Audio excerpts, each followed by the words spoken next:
Bien-aimés dans le Seigneur, je vous salue au nom de Jésus-Christ, notre Seigneur et Sauveur, le Dieu véritable et la vie éternelle.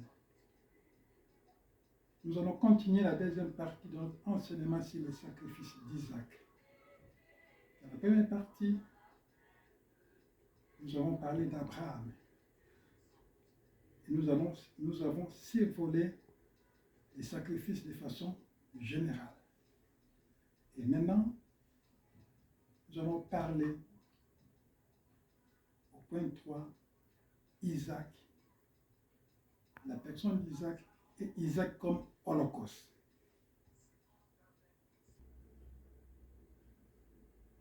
Donc on va parler des sacrifices d'Isaac comme on a dit.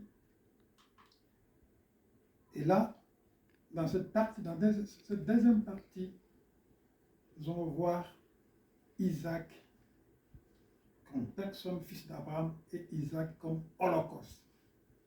On va rapidement lire dans Genèse 17, à partir de 15. Dieu dit à Abraham,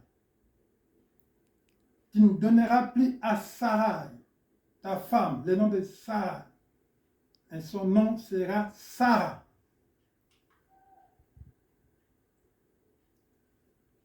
Je la bénirai et je te donnerai d'elle un fils. Je la bénirai et elle deviendra des nations, des rois, de peuples sortiront d'elle. Donc Dieu confirme à Abraham, malgré qu'il y a eu Ismaël, qu'à partir de Sarah, il y aura le fils de la promesse, comme il a dit et il répète. Dans 17, Abraham tomba sur sa face. Il rit et dit en son cœur, naîtrait-il un fils à un homme de 100 ans? Et Sarah, âgée de 90 ans, enfantera-t-elle? Et dans 18, et Abraham dit à Dieu, oh, qu'Ismaël vive devant ta face. Là, Abraham est tenté de plaider pour Ismaël parce qu'Ismaël était déjà là. Mais Dieu insiste que Sarah, malgré les 90 ans, elle va donner un fils. Oui, son nom sera Isaac, le fils de la promesse. Et dans Genèse 22, verset 1, après ces choses, Dieu mit Abraham à l'épreuve et lui dit, Abraham, et il répondit, mais voici. Dieu dit, prends ton fils, ton unique, celui que tu aimes, Isaac, va-t'en au pays de Moria et là offre-le en holocauste sur l'une des montagnes que je te dirai. Frères et sœurs, à 90 ans, Sarah a eu son enfant, Isaac, que tout le monde aime, et Abraham et Sarah. Il y avait aussi Ismaël qui était déjà là avant. Mais Dieu demande à Abraham de prendre Isaac, de le sacrifier. Quel sacrifice? En holocauste. Et nous avons vu tout à l'heure, c'est quoi était l'holocauste? Égorger l'enfant, le sang va tomber, le brûler au feu, le ligoter, tout c'est ça que Dieu demande à Abraham. Et comment on peut interpréter ça? Parce que nous avons vu tout à l'heure la pensée de Dieu. Il n'est jamais dans l'esprit de Dieu d'agréer un sacrifice humain. Nous l'avons vu. Mais là, Dieu demande, Isaac, c'est qui Isaac? Le fils de la promesse. Et quand on voit ça dans Galates 4, 28, pour vous, frères, comme Isaac, vous êtes enfants de la promesse. Et là, Isaac, il doit être sacrifié comme holocauste humain. C'est très difficile à donner, cet holocauste. D'abord parce que Sarah ne peut pas accepter son enfant à 90 ans. Elle peut accepter que Dieu tue son enfant. c'est difficile. Et Isaac, le temps des sacrifices, il était déjà âgé, il connaissait les choses. Il a posé la question à son père, Abraham. Le feu, le bois, mais où est l'agneau? Il connaissait déjà la tradition, la culture des holocaustes. Donc, c'était un sacrifice difficile. La troisième chose à comprendre pour ce sacrifice en tant qu'holocauste, l'homme est impur comme holocauste et ne peut pas être donné en holocauste à Dieu. Dieu lui-même l'a dit. Il a dit, si quelqu'un ose, il sera lapidé. Mais là, on se pose la question, comment Dieu ose demander à Abraham de prendre son fils Isaac, le fils de la promesse, de le donner en holocauste? Qu'est-ce qui se passe dans la tête de Dieu? Nous répétons ces versets pour comprendre cette question. Dans Jérémie 7,31, nous reprenons ces versets. Ils ont bâti des olliers à Topheth dans la vallée de Beth-Homme pour brûler au feu leurs fils et leurs filles. Voilà ce que Dieu dit. Ce que je n'avais point ordonné, ce qui ne m'était point venu à la pensée, cette histoire de donner un enfant pour être brûlé, ce n'est jamais arrivé dans la pensée de Dieu. Mais c'est quoi au juste ça? Donc, ce qu'on va dire, la demande du sacrifice d'Isaac est une demande exceptionnelle pour Dieu. C'est une exception. Or, toute exception de Dieu cache des choses de Dieu et fait éclater la gloire de Dieu. Tout ce qui est exception de Dieu, ça cache des choses, ça éclate des choses. Nous avons vu dans les leçons passées comment Élie a été enlevé. Et derrière Élie, il y a des choses cachées. On a compris que l'enlèvement a été remplacé par la mort. Parce qu'à la fin, quand le Christ va revenir, ceux qui seront justes ne seront pas morts, mais ils seront enlevés. Et même ceux qui sont morts en Christ, ils vont être enlevés. Et là, c'est une exception. Dieu demande à Isaac. Donc ici, nous comprenons qu'Isaac est l'image d'un agneau de Dieu humain exceptionnel et unique, qui est le Christ. Ce n'est que l'image. Dieu est tenté de montrer à travers Isaac, ce sacrifice, qu'il y aura quelque chose après. Des choses qui sont cachées, parce que la gloire de Dieu, c'est de cacher les choses.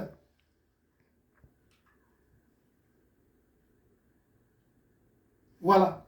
Maintenant, nous allons dans les détails, dans le fond, dans le sujet. La pensée de Dieu et d'Abraham sur le sacrifice d'Isaac. Que pense Dieu? Qu'il demande. C'est quoi sa pensée? Et Abraham, celui qui va sacrifier, qu'est-ce qu'il pense dans sa tête? Pour comprendre. Parce qu'à partir de ça, on va comprendre quand le serviteur demande Isaac. Qu'est-ce qu'ils pensent les serviteurs? Quand ils demandent aux chrétiens, Isaac, dans leur tête, qu'est-ce qui se passe? On va voir dans la tête d'Abraham, qu'est-ce qui se passe? On va voir dans la tête de Dieu, qu'est-ce qui se passe? Quelle est la pensée de Dieu? On va comprendre ici, la pensée de Dieu, ce n'est pas la voix du peuple. Non. La pensée de Dieu, ce n'est pas ce que fait toute la terre. Non, ça, ce n'est pas la pensée de Dieu. Et ce n'est pas obligatoirement les rituels que tu as trouvés quand tu es né. Quand tu es né, tu trouves les gens danser à gauche. Ce n'est pas ça la pensée de Dieu. Ou quand tu es né, tu es devenu un travailleur. Ou quand tu as voyagé dans un pays, tu trouves les choses étrangères qu'on fait. Ils font des choses, mais ce n'est pas la pensée de Dieu. Tu es devenu un serviteur de Dieu. Tu es devenu un travailleur, un professionnel, un médecin, un grand pasteur ou n'importe qui. Tu trouves des rituels. Mais ça, ce n'est pas la pensée de Dieu. Ce n'est pas obligé de le faire. Tu es médecin. Et tu trouves les gens faire des avortements. Ça devient un rituel. Toi aussi, tu vas le faire. Non. Tu es un serviteur de Dieu. Il y a des gens qui font tout ce qu'ils veulent. Tu vas les suivre parce que les gens font ça. Non.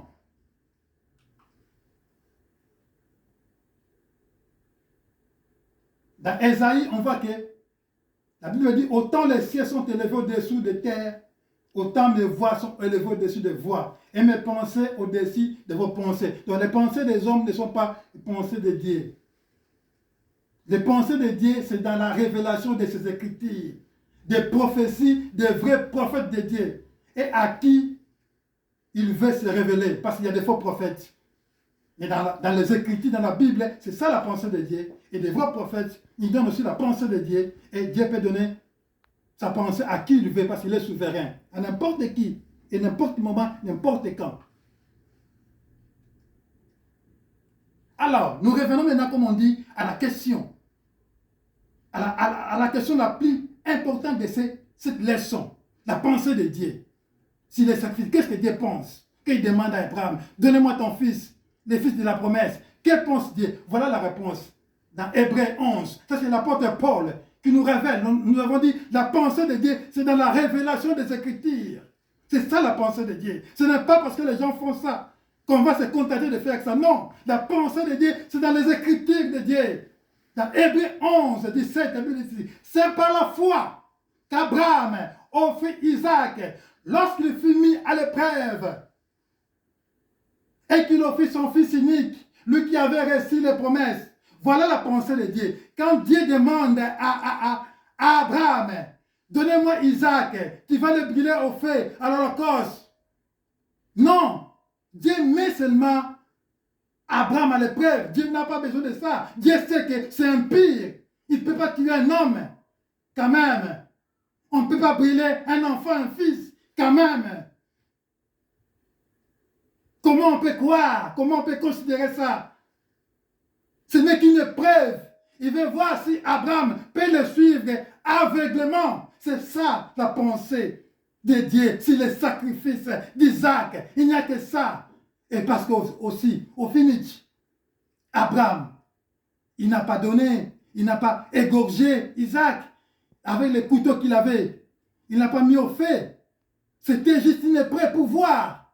Parce qu'il a vu qu'Abraham, il a fait exactement ce que Dieu voulait. Il pouvait tuer son fils. Il pouvait suivre Dieu aveuglément. C'était ça la pensée de Dieu. Mais il n'avait pas besoin de demander Isaac. Non. Ça, ce n'est pas la pensée de Dieu. Ça, c'est la pensée de Dieu, des Baals, des dieux de Moloch, comme dit les Écritures. Et celui qui fait ça, il est lapidé, il est tué. Nous continuons. Là, je peux comprendre maintenant, dans 18. Et à qui il avait été dit, en Isaac sera nommé pour toi une postérité. Donc Dieu lui-même savait qu'en Isaac, ça sera la postérité. Donc, s'il a demandé à Abraham, Isaac, c'était juste une épreuve. C'était juste pour voir. Mais il n'a pas besoin de ça. Tout l'appartient. Les hommes, les animaux, tout appartient à Dieu. Il n'a pas besoin d'Isaac. C'est une épreuve, frères et sœurs. Maintenant, on va comprendre. Maintenant, Abraham, c'est lui qui fait ça. Quelle est aussi sa pensée?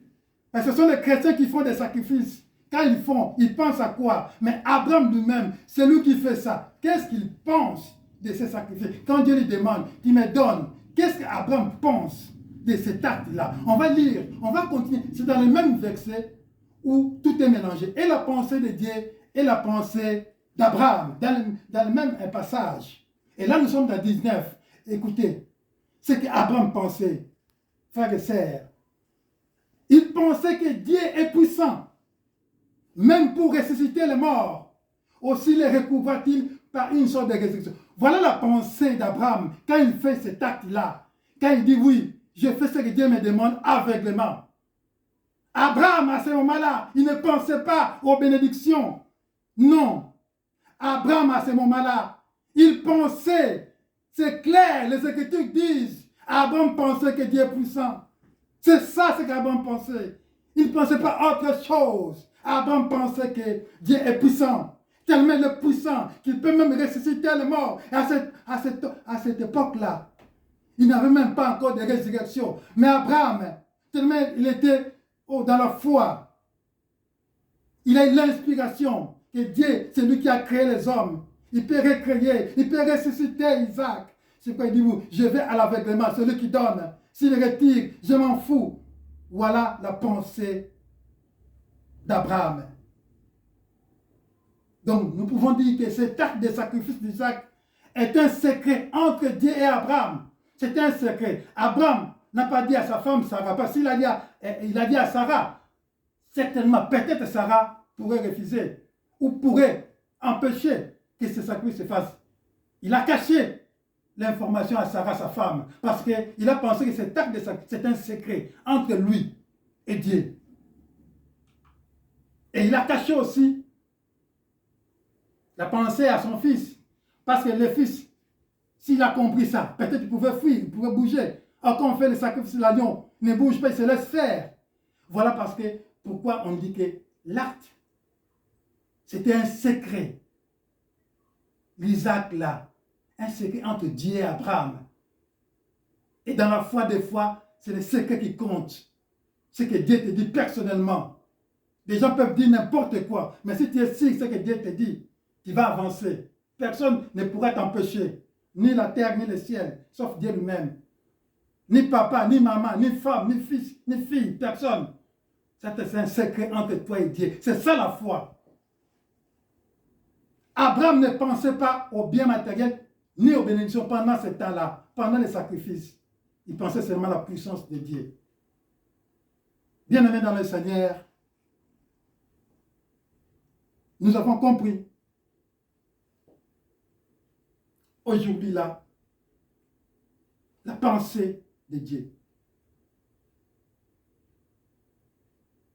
qui était claire, et la pensée d'Abraham sur le sacrifice d'Isaac. Et prochainement, dans la dernière leçon, nous allons tirer des conclusions de tout ce qu'on a vu. Et on va comprendre, par rapport aux Écritures, s'il est important de demander aux chrétiens les sacrifices d'Isaac ou pas. Avec les Écritures qu'on verra, on va tirer des leçons et des conclusions. Que Dieu vous bénisse. Que la paix de Dieu soit avec vous. Amen.